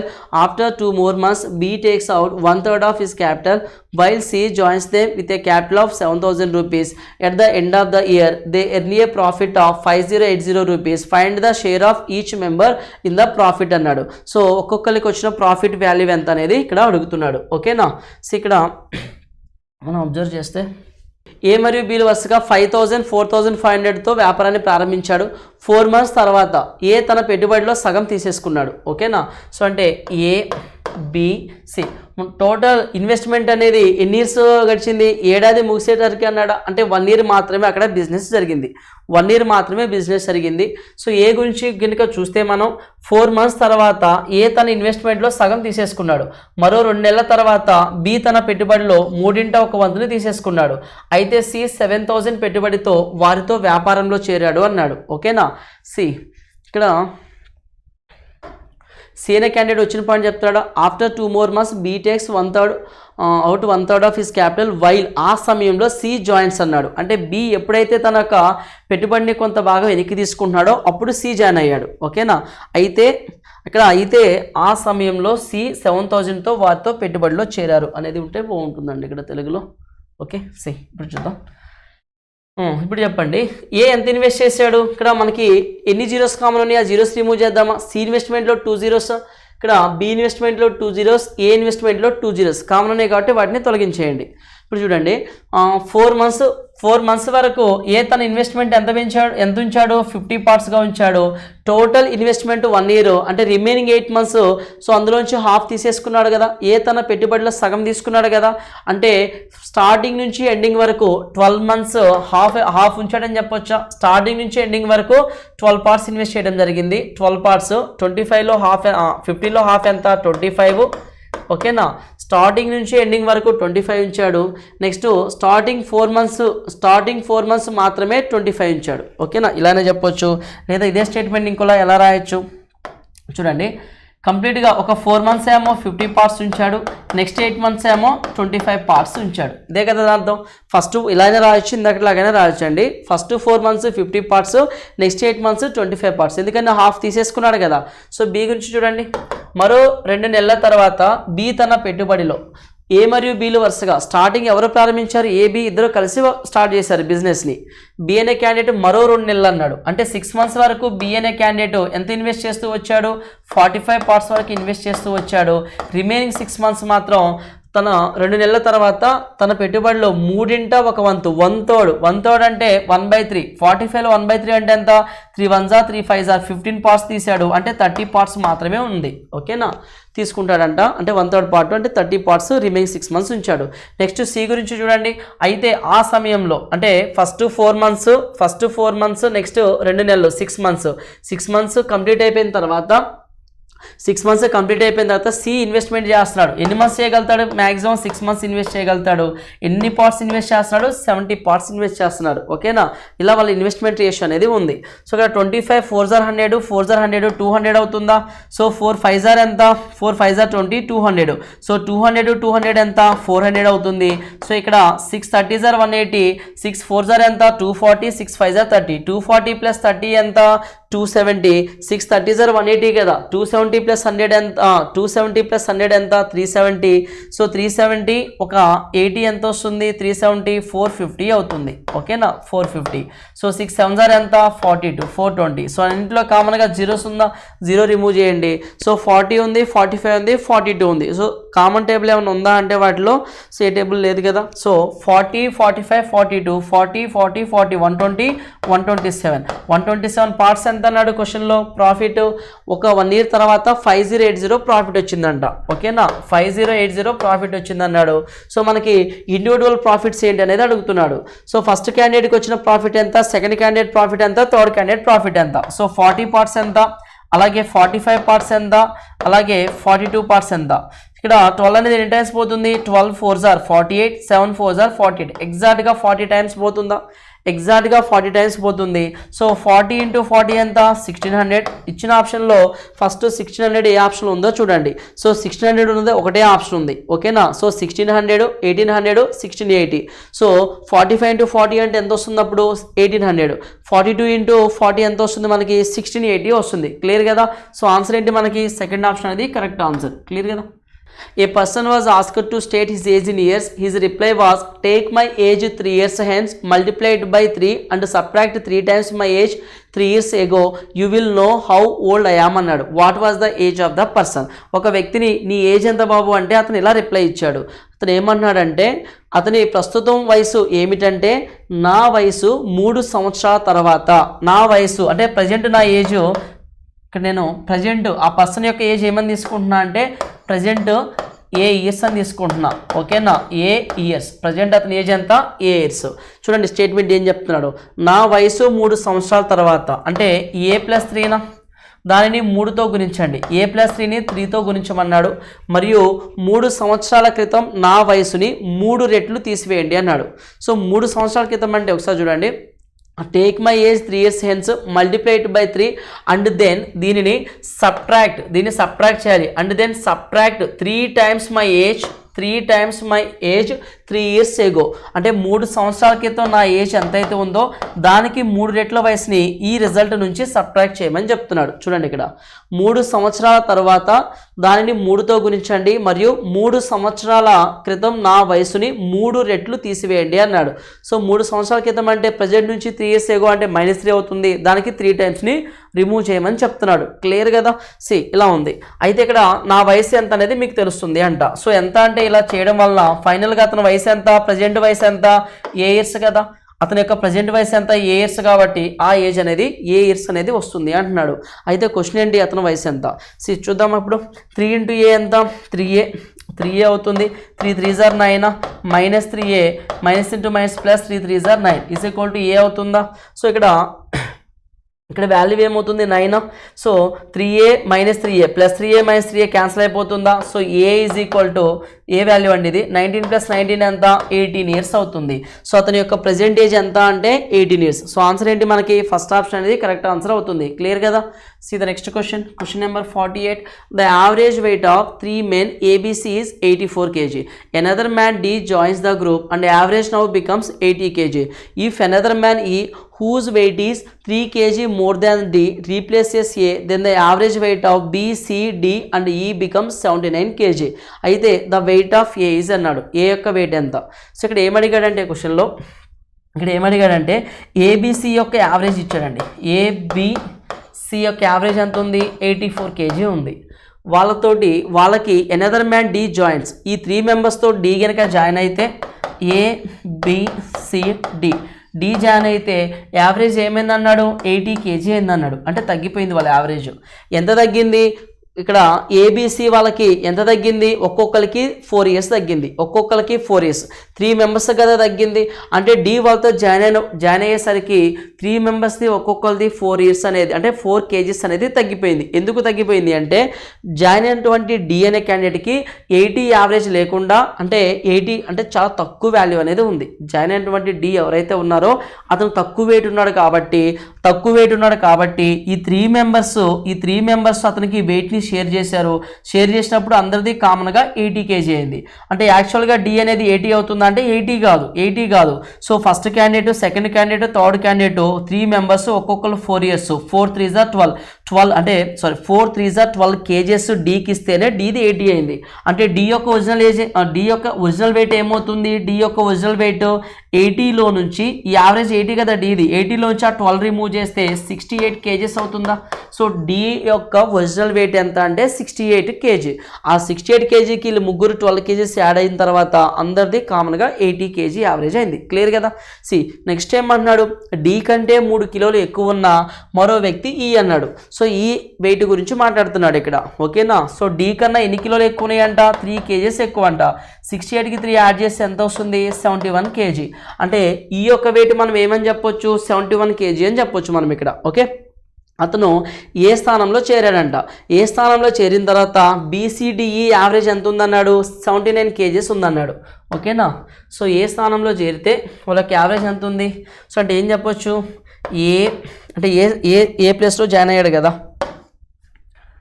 ఈయన క్యాండిడేట్ ఏ ప్లేస్లో జాయిన్ అయ్యాడు. అప్పుడు బీసీడీఈ వాళ్ళ యొక్క యావరేజ్ ఎంత ఉందండి? మనకి యావరేజ్ ఎంత? 79 kgs అన్నాడు. 79 kgs. సో ఫైనల్గా మనకి ఏం కావాలి? ఏ యొక్క బరువు ఎంత, ఏ వెయిట్ కేజెస్ ఎంత అంటున్నాడు. సో ఇక్కడ అబ్జర్వ్ చేస్తే నువ్వు ఈ పైన స్టేట్మెంట్ ఏముంది మనకి? ఇక్కడ పై స్టేట్మెంట్ ఏబిసిడిఈ యావరేజ్ 80 ఉంది. సో సమ్ అంటే ఎంత? ఇంటూ 4 మెంబర్స్ కాబట్టి ఇంటూ 4 యావరేజ్ ఇంటూ నెంబర్ చేస్తే టోటల్ వస్తుందా? అలాగే ఇక్కడ 4 మెంబర్స్ యావరేజ్ 79 ఇంటూ 4 చేస్తే ఎగ్జాక్ట్ టోటల్ వాల్యూ వస్తుందా? సో నీకు ఏ కావాలి కాబట్టి ఈ వాల్యూ నుంచి ఈ వాల్యూని రిమూవ్ చేయి. సో రిమూవ్ చేస్తే ఇవన్నీ క్యాన్సిల్ అయిపోతాయా? బీబీసీసీ డిడి క్యాన్సిల్ అయిపోతుంది. నీకు ఏం మిగిలింది? ఏ మైనస్ ఈ మిగిలింది. ఏ మైనస్ ఈ ఈజ్ ఈక్వల్ టు, ఓకేనా? సో 80 ఇంటూ 4, 79 ఇంటూ 4, రెండిట్లో 4 కామన్ ఉంది. 4 కామన్ తీస్తే 80 మైనస్ 79 1 అవుతుందా? సో 1 ఇంటూ 4 ఎంత? 4 అవుతుంది. నీకు ఏ యొక్క వెయిట్ ఎంత ఉందో ఆల్రెడీ అక్కడ 71 kgs ఉంది. ఈ వెయిట్ ఎంత? 71 kgs. ఏ కావాలి అంటే 71 ఇక్కడ సబ్స్టిట్యూట్ చేయి. -71 అవతలకి వెళ్తే +71, 71 + 4 ఎంత? 75 kgs. ఏ యొక్క వెయిట్ ఎంత అంటే 75 kg. సో ఆన్సర్ ఏంటి మనకి ఇక్కడ? థర్డ్ ఆప్షన్ అనేది ఇక్కడ కరెక్ట్ ఆన్సర్ అవుతుంది. క్లియర్ కదా? Next question number 49. A jar full of whisky contains 40% alcohol. ఒక జార్ ఉంది, ఫుల్గా విస్కీ కలిగి ఉంది. ఓకేనా? ఫుల్గా విస్కీ ఉందంటే ఒక జార్లో, ఒక సీసాలో, అందులో ఆల్కహాల్ పర్సంటేజ్ ఎంత ఉందంటే 40% ఉందన్నాడు. ఆల్కహాల్ ఎంత ఉంది? 40%. ఇక్కడ ఏ పార్ట్ ఆఫ్ దిస్ విస్కీ అంటే ఇందులోంచి కొంత is replaced by the another containing 19% alcohol అన్నాడు. సో అంటే ఒక జార్ చూస్తే ఆ జార్లో విస్కీ ఉంది. ఆ విస్కీలో 40% కాన్సన్ట్రేషన్ ఉన్నటువంటి 40% కాన్సన్ట్రేషన్ ఆల్కహాల్ ఉన్నటువంటి ఒక విస్కీ ఉంది. ఇందులో నుంచి కొంత బయటికి తీసి మరో జార్లో ఆల్కహాల్ కాన్సన్ట్రేషన్ ఎంత ఉంది? 19% ఉంది. 19% ఆల్కహాల్ కంటెంట్ ఉన్నటువంటి మరో దాన్ని రీప్లేస్ చేశాడు. ఓకేనా? ఇలా రీప్లేస్ చేసినప్పుడు ఫలితంగా ఈ జార్లో కంబైన్డ్ పర్సంటేజ్ ఎలా ఉందంటే ఆల్కహాల్ 26% ఉంది అంటున్నాడు. ఓకేనా? సో ఒక రకమేమో 40% ఉంది.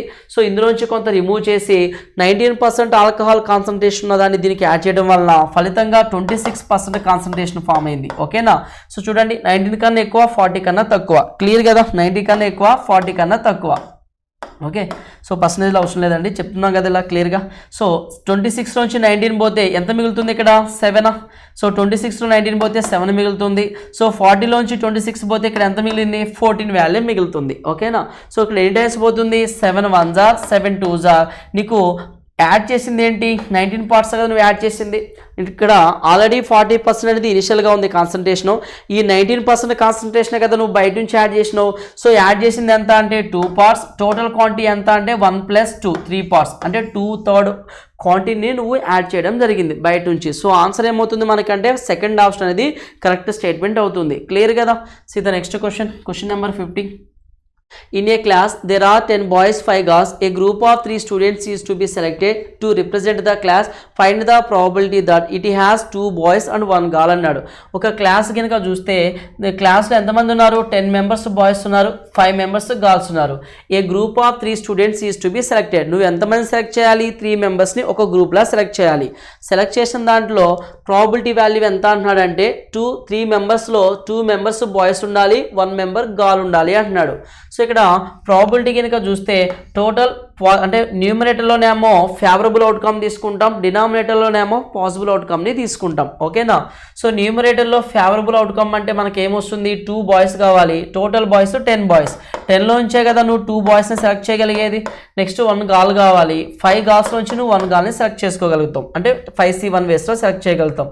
So total boys and girls ఎంతమంది ఉన్నారు? 15 మెంబర్స్ ఉన్నారు. వాళ్ళ నుంచి నువ్వు ఎంతమంది సెలెక్ట్ చేస్తున్నావు? 3 మెంబర్స్ని సెలెక్ట్ చేస్తున్నావు. ఇదేమవుతుంది మనకి? Possible outcome. న్యూమరేటర్ వాల్యూ ఏంటి? Favourable outcome. ఓకేనా? సో దీని కనుక మనం సాల్వ్ చేస్తే, ఈ ఎక్స్ప్రెషన్ని సాల్వ్ చేస్తే ఎంత వస్తుందో చూద్దాం. సో 10 9/2 1. సో 5C1 అంటే 5 వస్తుంది. డినామినేటర్లో 15 14 13 14 15 ఓకేనా 3 2 1. ఓకేనా? సో 2 1 క్యాన్సిల్ అయిపోతుంది. 3 అనేది పోతుందా? 3 1 3 5 పోతుంది. సో 5 క్యాన్సిల్ అయిపోతుంది. నెక్స్ట్ ఏమవుతుంది? 2 7 2 5 సో 5 9 ఎంత? న్యూమరేటర్లో 45 మిగిలిపోయింది. ఓకేనా? సో 13 7 ఎంత?